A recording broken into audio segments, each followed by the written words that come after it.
Uy, may drum dito ah. Patpat siguro ng tubig to.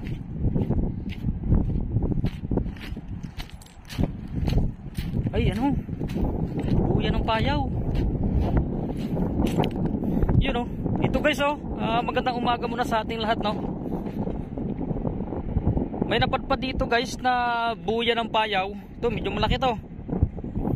At ang anong dahilan?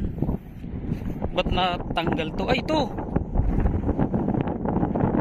naputol.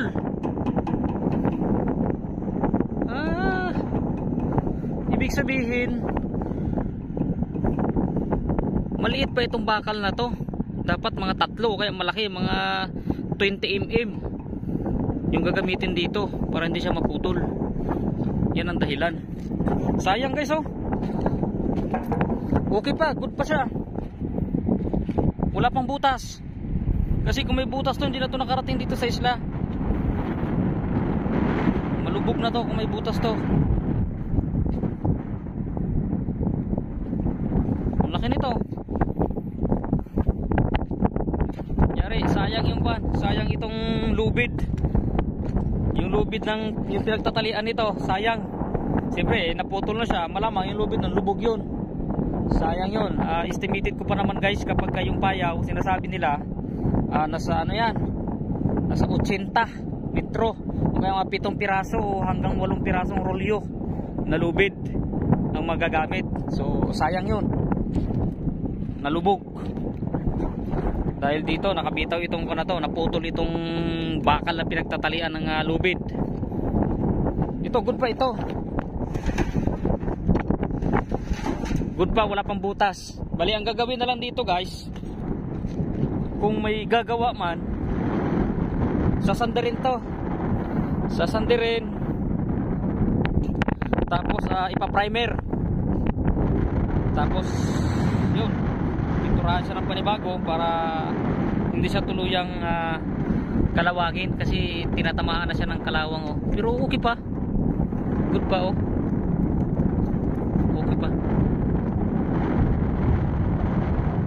Sana may maligaw ditong mga mangingisda para ibigay na lang natin to para mapakinabangan yung mga malalaking bangka yan.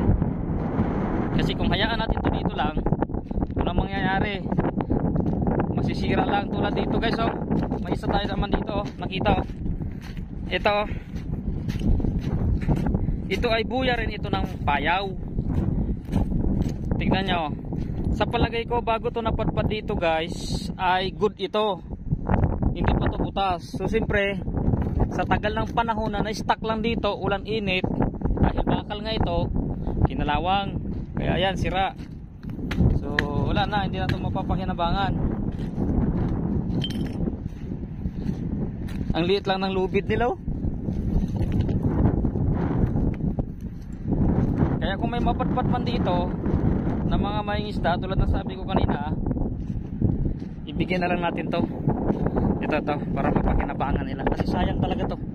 Estimated ko dito guys, ang gagastusin nito lahat-lahat na nasa 12,000 pesos bago ka makagawa nito.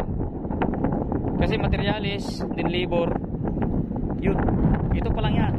At ang tawag ka pala dito guys ay capsule. Ito yung tinatawag nila na capsule, yung buya na ito. Yan. Good na good po. Ito nga, hindi pa nga wala pa tama ito. Ba't kaya? Anong nangyari dito? Siguro kadina siguro yung ginamit nila dito, kasi gas-gas oh. Lumiit. Tapos hanggang sa maliit na, hindi niya nakaya, naputol. So dapat malaki, mga 20 mm, 2 piraso. Ayun.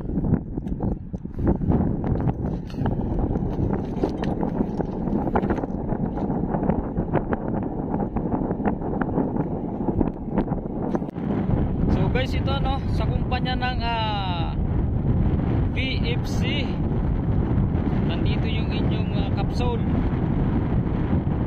712 yung number. Siguro I think kwanto 710 piraso na itong buya na to, o pang 710 siya. So napakarami na. So nandito yung inyong buya. Baka may maligaw na mga kakumpanya nyo dito sa isla natin, kunin nyo lang to dito. Sayang ito, mapapakinabangan nyo pa to. Marami pang isda yung dadaraw dito pag ito yung nakabit nyo. Yan, oh. May full wheel pa nga dito. Talagang markang marka siya, oh.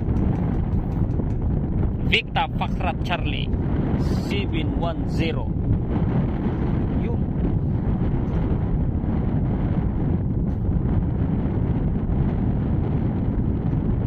Ayan. Kapag mapunta kayo rito, kunin nyo lang, walang problema, para mapakinabangan nyo pa.